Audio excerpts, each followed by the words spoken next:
Back here, Sunday fun day, as it's the final day of Goodwood and exciting. This isn't though. This is a proper Chevrolet SS.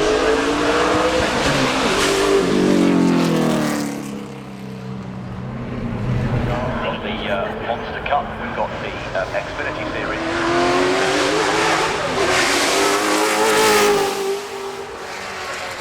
And in front of us, who owns a number of these. Formula One at the wheel.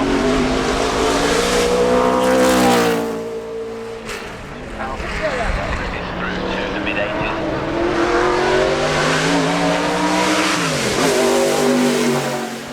Come over here and drive these cars is absolutely phenomenal. It was called then, back in the early 90s.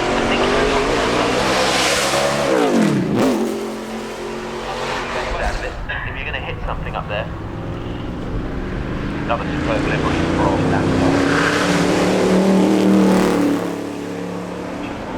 Wrestling Federation ace.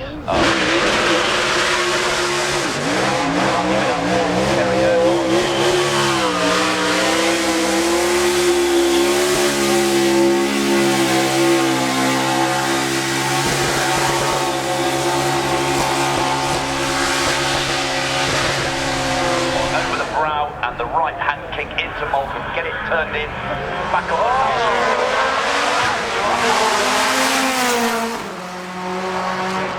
Chucking flames out of the back on the overrun. That's just epic.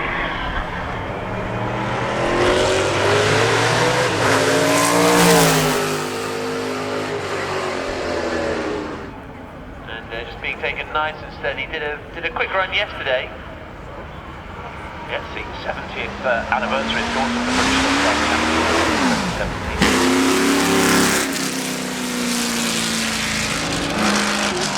Hugely high tech, and they rip up these narrow strips of tarmac. And the fans have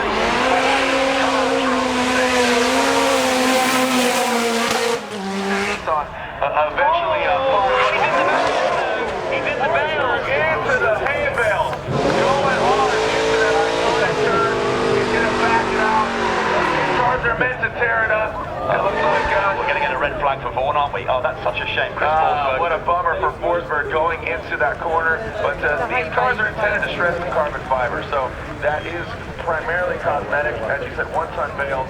But Forsberg, as we take a look at it here again, didn't quite get the first flick in right. That was the problem. Then he was sort of all out of shape going into the, what do you call it, the feint? The feint entry. The feint entry didn't quite come round enough.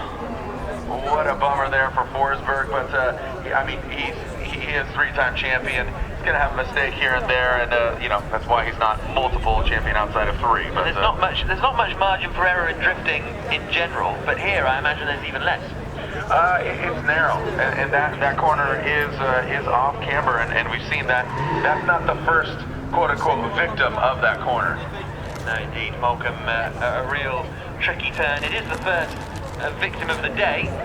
There's Vaughan Jr., who is waiting by the side of the road, so we'll give him a bit of love later on, and he'll no doubt just pick up from there and do a few donuts. The marshal's removing the front bumper. This incident tells me everything I need to know about how tricky Malcolm is. Because these guys have got car control to give away, and it just catches you out, doesn't it? Yeah. You approach it at quite high speed. He's going to join in with donuts with the Range Rover. That's absolutely tremendous. And then he's running middle tires on the wheel.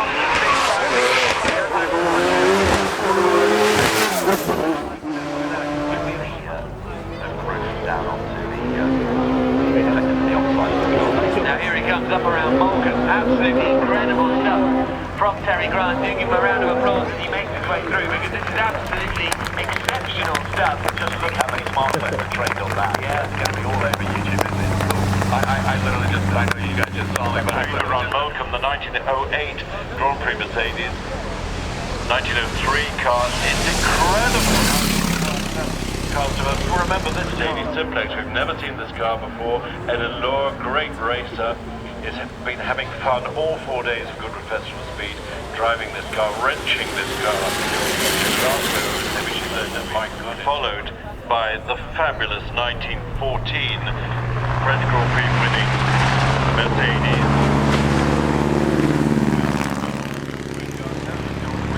Oregon, possibly valuable. Yes, 5 of them were entered for the race. 2 of them fell out, I think, with punctures and things like that. I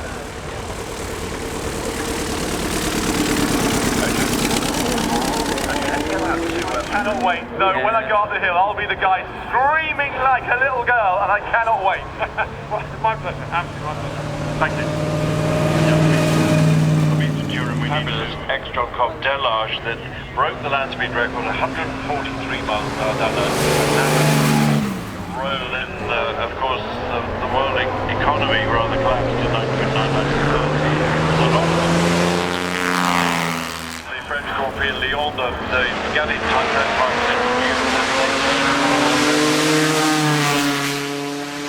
had in the 20s and early 30s, starting with the 3-litre. Remember the famous race where they all crashed at White House Corner, and old number 1, best Patterson, then went on to win the race. Earlier about stability, when you've got that configuration with 2 wheels in the front, you could basically put it anywhere. In fact, will follow the front provided. And Fiat allowed him to buy the engine out of the other car, so it's original chassis, original engine, and many years needed to turn it round within the hour to drive it back the other way. To delay the departure. And they never got the return. There's a lovely video on YouTube of Duncan with the beat in Lorraine Dietrich, built for the 1912 Grand Prix on the basis the wheel, and he's always good fun with it.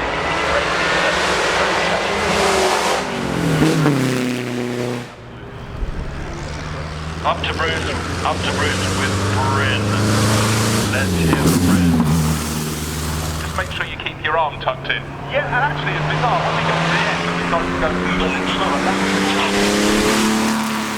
I think I'll chase the beach to the grave, which thankfully didn't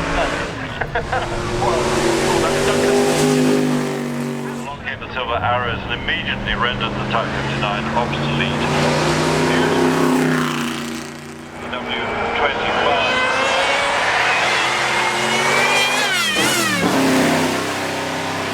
W163, 3-litre silver arrows car.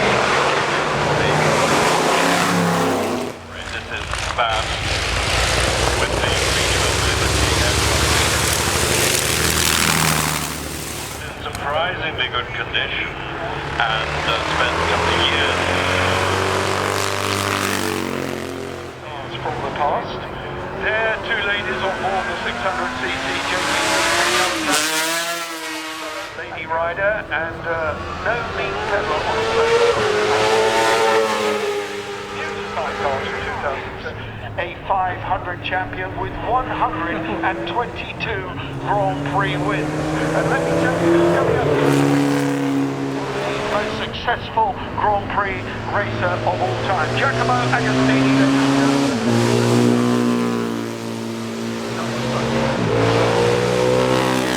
Today, 17 years ago, the world lost one of its brightest Ironman TT. Absolutely stunning 4-litre V12 engine to Jackie Stewart gliding along in the Sunday coach.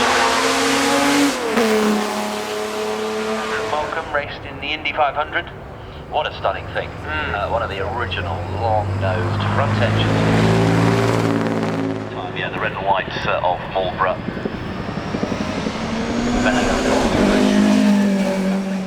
Part of the whole Michael Schumacher deal, they were lining up one of their drivers.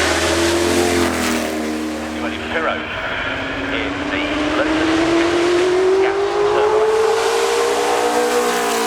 Brake, but a really cool car, and it is, you know, not harking back to the old days. Like Ricardo was the youngest man.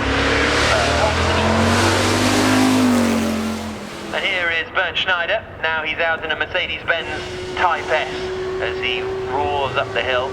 I think he's driven that one already this weekend, but do give Bernd Schneider a big old wave as he comes past. A bit more sedate here in this 4.5 litre supercharged Bentley. Yes, our classic endurance Mille winning car of Eckhard Schinnepel, the BMW 328. We're about to do that. Not super fast, but you know, not on a steady cruise, that's for sure. Very cool. Suitably enough, in a Jaguar C-Type. Yeah, that's the family C-Type owned by his brother Richard Andrew, of course. You can pick 5 cars. Yeah, I think this one might be in there. Yeah, probably 5 now, so I've got about 48 in my This is Justin Law in the Jaguar XJR 12C. Yeah, the brakes turned in on the power, left the car running. But, maybe not going full guns, maybe the track not quite rubbered in fact, after the Penske Chevrolet, a 46.68, I think we're seeing that car out. Which Steve said yesterday is his favourite racing car. So Yeah, the Le Mans winning version that he's in, and look at that, folks, another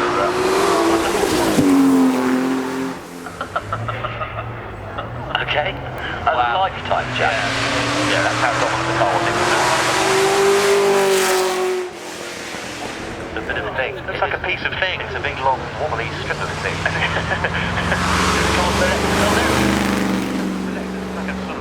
That's Mazzario's helmet. Jason Stanley, who actually worked for Lexus.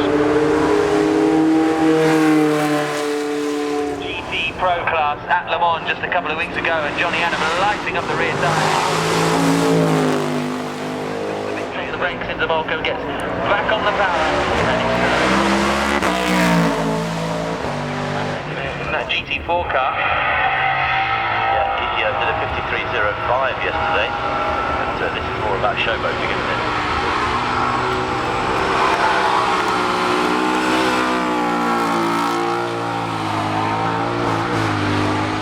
I don't think it is it?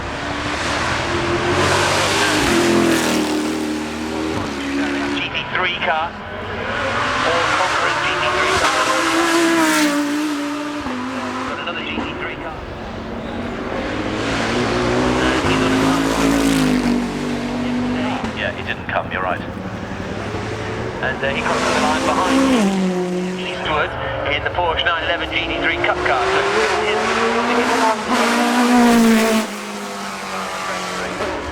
It's nice and neat and tidy through there. for Charlie Eastwood. There is the Porsche WSC 95. Here's Christensen. Did he go 2 wheels on the grass again on the outside? A place like New Zealand would be able to do that. Here's a look at the monster car in the hands of Piagioni in this stadium truck. It's a little less spectacular than his MX-5, but it is He was actually on the limit of coming in front of the house under the bridge.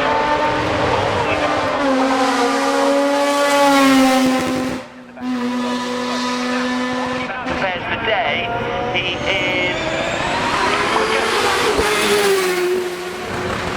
running a quicker lap at the moment.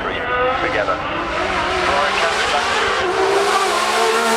I missed that noise. That's outrageous.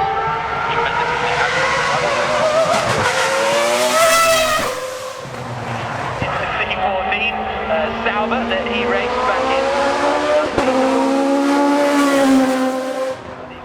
Bought a book out last year.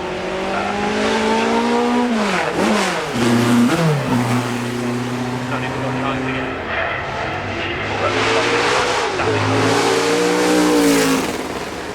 If you're a British touring car fan, you'll recognise it as the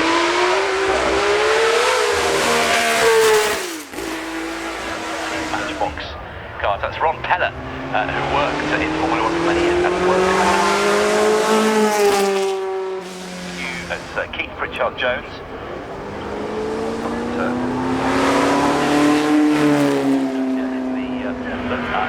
I need you to talk to them about Do you class Jackie Stewart, did he win all his 3 titles, would you say, with the same team? well, yeah, they were different chapters.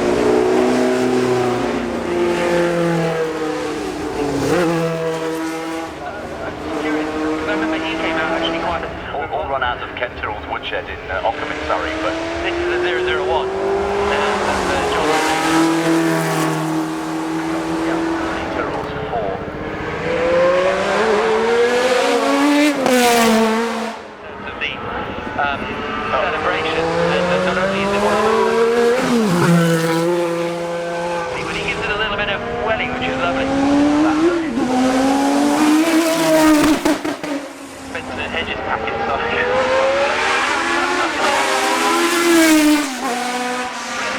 The trees are still there. They didn't take the benches out. Yeah, pretty much had to avoid them.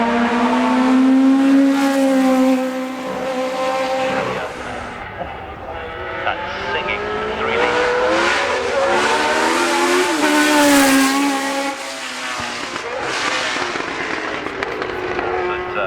But Tyrrell initially, and then Alfa Romeo, and of course then in 1986, Alfa here, Lotus 49 with the Cosworth. Do look at those.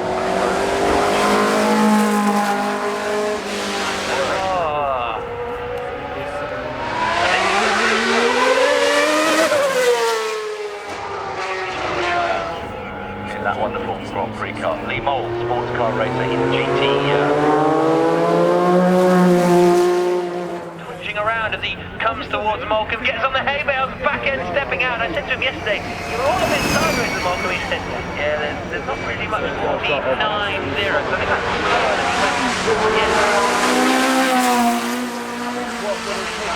Focus on March halfway in the Ferrari. and also keep an eye out for Robert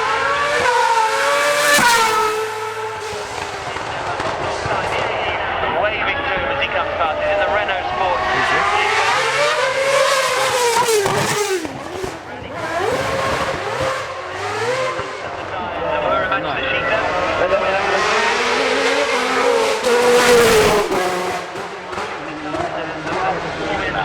They're going to break the internet later, aren't they, with those?